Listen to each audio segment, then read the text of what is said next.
And after that, here Nepo plays g3, preparing to fianchetto his bishop to g2 to control the center. And guys, this complete setup is known as the English opening, King's English variation, 4 knights variation, and since white has pushed g3, so it's called the fianchetto line. Okay, so now Nodirbek opens the center with d5. And now c takes d5, knight takes d5, bishop to g2. And you can see he is getting ready to castle his king to safety. And now there are many ways for black to continue the game. Black can either take the knight on c3 as well as also develop the bishop to c5, which will be a perfect outpost for this bishop. But instead, Abdusattorov decides to bring the knight to b6, which indicates black is definitely going to push the a pawn to launch an attack on the queen side. And after that, Nepo decides to castle and then bishop to e7, which indicates he is also preparing to castle, and after that b3. And you can see he wants to fianchetto his other bishop to b2 to keep an eye on the king's side. And finally, Abdusattorov decides to castle. Bishop to b2, bishop to e6, rook to c1, and after that, queen to d7, which is a classic setup, which indicates he may consider bishop to h3 so that he can exchange this powerful bishop, or maybe he can create a battery so that he can dominate the d file. Okay, so Nepo now centralized the knight, keeping a strong eye on this e5 pawn. Bishop to d5, targeting the knight, but queen to c2. And after that, f5 by Abdusattorov, which is an interesting move, attacking the central knight. But this move is also quite inaccurate because by pushing the f-pawn, you can see black also weakens the king's side. And also on the next move, Nepo brings his knight to c5, targeting the queen. And now just look at the positioning of this knight, which is supported by the queen and the battery of rook. Okay, so bishop takes c5, queen takes c5, and now you can see the queen is beautifully placed in the center. Okay, so since this e5 pawn is attacked, so Nodirbek pushes e4, gaining space and attacking the f3 knight. Knight to g5, a5, and as you can see, he just wants to break open the queen side. And now how can white continue this game? And there is f3, which white can consider trying to open the center, and if e takes f3, white can now recapture with the knight, improving the position of this knight. But in the game, after the move a5, here Nepo goes for rook at f goes to d1. And yes, he wants to push d3 to break open the center, but this is quite slow, and Abdusattorov takes advantage of this with the move h6. He attacks the knight, and after this knight goes to h3, and now you can see this knight is not in a great square. And after that a4, he goes into the position, but finally d3, targeting the e4 pawn, rook to a5, and Nodirbek just attacks the queen, so this queen has to move, and Nepo brings it on e3. Okay, and after that e takes d3, and now rook takes d3 might be the best option, which also activates the rook as well as adds an extra defender of the b3 pawn. But Nepo recaptures with the queen, and after that Abdusattorov plays queen to f7. He increases the pressure on the b3 pawn, but Nepo is like a cold ice. He doesn't care about these small attacks. He instead improves the position of his knight with knight to f4, attacking the bishop on d5.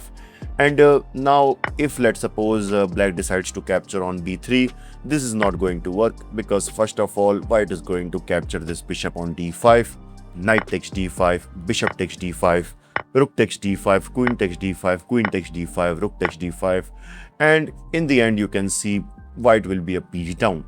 So that's why after knight to f4, here Nodirbek decides to exchange the bishop, king takes g2, a takes b3, a takes b3, and now as you can see, black can consider the move rook to d8 so that he can attack this active queen, but instead he brings his rook to e8, which is a quite, yeah, so basically this is not a great square for this rook.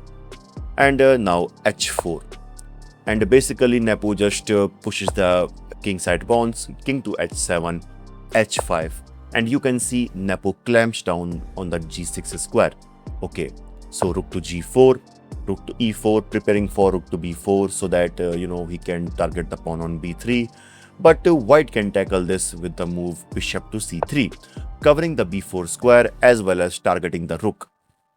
And if rook to a3, if he goes for the pawn, f3, attacking the rook. And if rook to e7, g4, taking advantage of the pinned f5 pawn. And you can see by this, white gets a massive attack.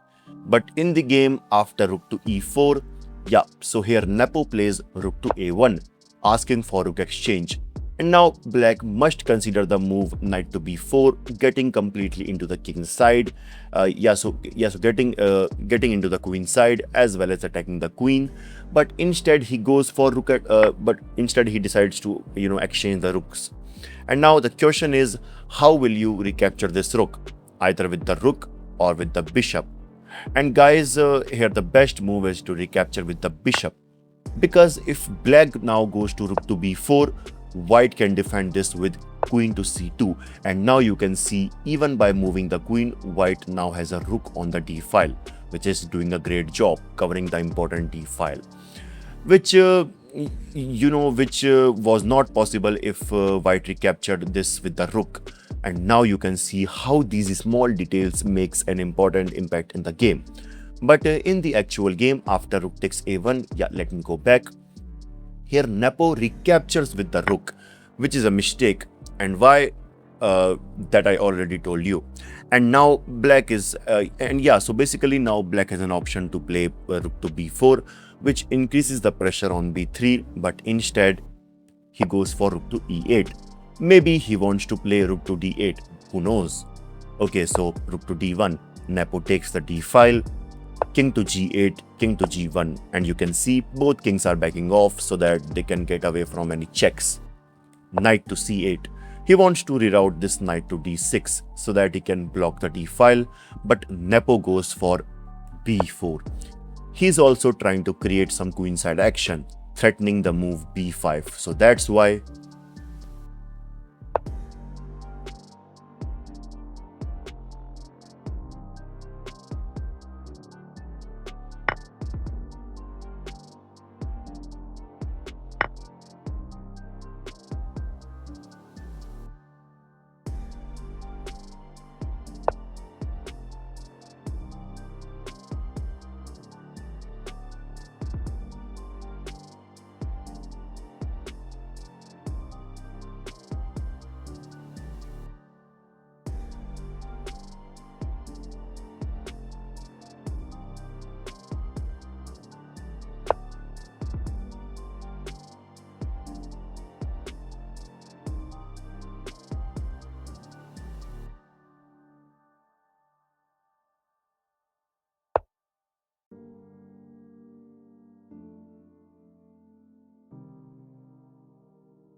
okay, so now queen to d4. Maybe he wants to play rook to d1 with the idea of queen to d7. But before that, Nodirbek brings his rook to e4.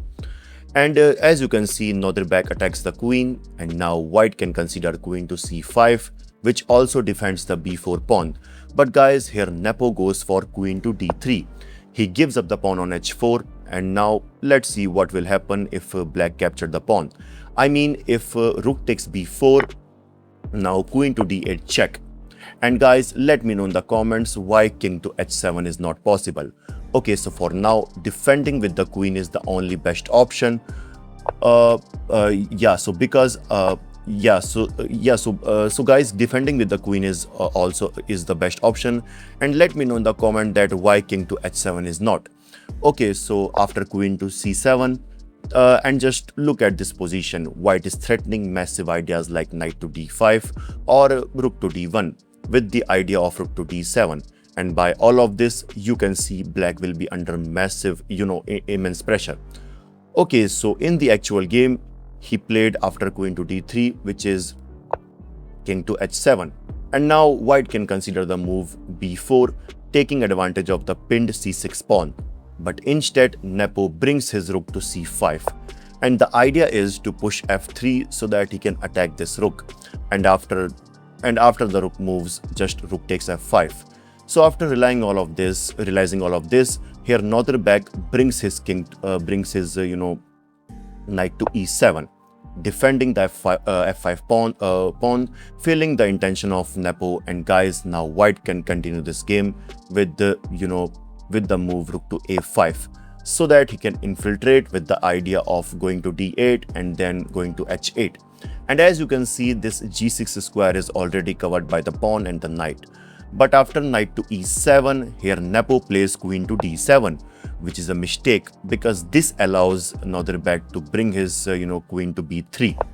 Basically, he leaves the defense of the queen side, and now it gets easier for Nodirbek to attack the white king.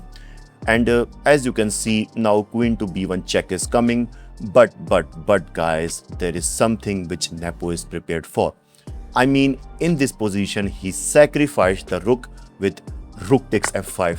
And guys, the idea is if knight takes f5, queen takes f5 check, and on the very next move, black is going to lose his rook. So that's why after rook takes f5, so that's why after rook takes f5, let me go back. He gives a check from b1 square by queen to b1 check. Okay, so now king to h2. And guys, you know what Nodirbek plays in this position? In this position, he takes on e2 with rook takes e2. And his idea is to undevelop the knight after knight takes e2 so that he can, recapture the rook on f5. Okay, so knight takes f5. And yes, white can capture the isolated pawn on b7, but Nepo goes for queen to e6. He just wants to attack the black king.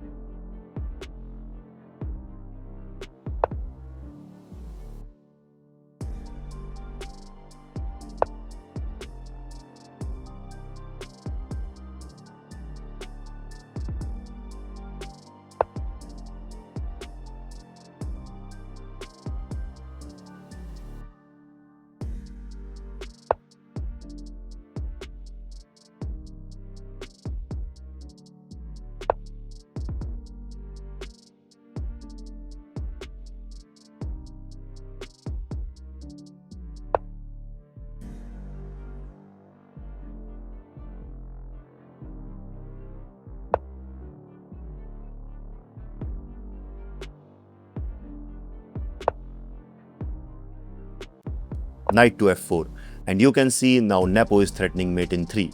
So to defend this, knight to d4, asking for queen trade. So queen takes c2, knight takes c2, b takes c5, knight to d4, and finally we are in a knight endgame. Now let's see who is going to take over this game. Okay, so firstly Nepo plays g4. He just advances his pawn, king to f7, king to g3, knight to b3, targeting the pawn. So to defend this, knight to d3, king to e6, the king marches to the center, but Nepo just advances his pawn further, and now black can consider knight to d2 with the idea of knight to e4 check, which will be a great outpost for this knight, while also keeping an eye on the king side pawns. But instead, Nodirbek plays king to d5. He get directly closer to the pawn, but g5.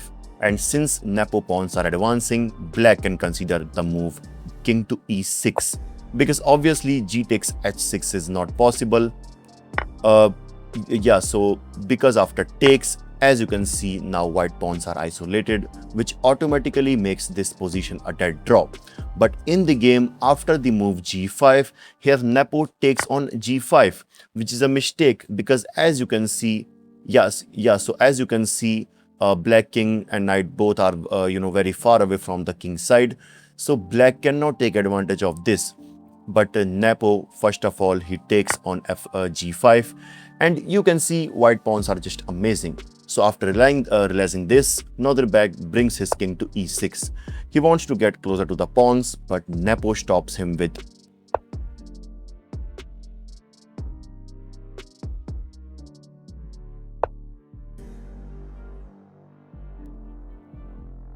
Okay, so now he brings the knight to e5, and as you can see, white is doing great.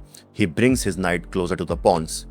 Okay, so knight to b3, he attacks the pawn on c5, g6, king to f6.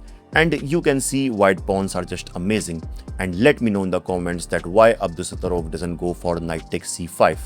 Okay, so for now, Nepo gives a check from d7 square, and after king to e6, knight to e5, okay, and then king to f6. And now to just win this game, white has to just find the move knight to d7 check, because after that, let's suppose king to e7. In this position, white can play this absolutely crazy move king to e5. The idea is if king takes d7, h6, and obviously taking on h6 is forced, but then g7, and you can see nobody now can stop this pawn from making a queen. But in the game, after Nepo makes a mistake, so in the game after king to f6, here Nepo makes a mistake with knight to d3. He gets away from the king side pawns, and Abdusattorov takes advantage of this with knight to d4. Okay, so his idea is to bring this knight to e6 so that he can so basically so that he can eye on these pawns. So king to e4, and now Nodirbek can consider knight to e6, which I said, but instead he goes to b3. And guys, this position is still equal, because as you can see, white king is also far away from his pawns. So after realizing this, Nepo brings his king to f4,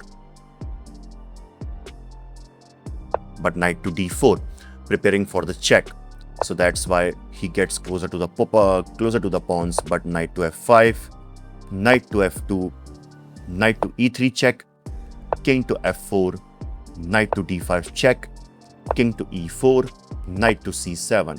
And his idea is to bring this knight to e6, but knight to h3, so that he can play knight to f4, so that he can keep an eye on the pawns. Knight to a6, he targets the c5 pawn, but king to d5. Okay, so knight to c7 check, king to d6, knight to a6, knight to f2. And guys, now you might be shocked that in this position, even knight takes c5 is winning, because after king takes c5, king to g5, and you can see black is now targeting the most crucial pawn of this game, which is this h5 pawn. And there is no way for white to defend this. I mean, if knight to e4 check, then king takes h5, and you can see this is a dead drop. Okay, so in the game after knight to f2, here Nepo brings his king to g5, and now you can see no one can defend this h5 pawn.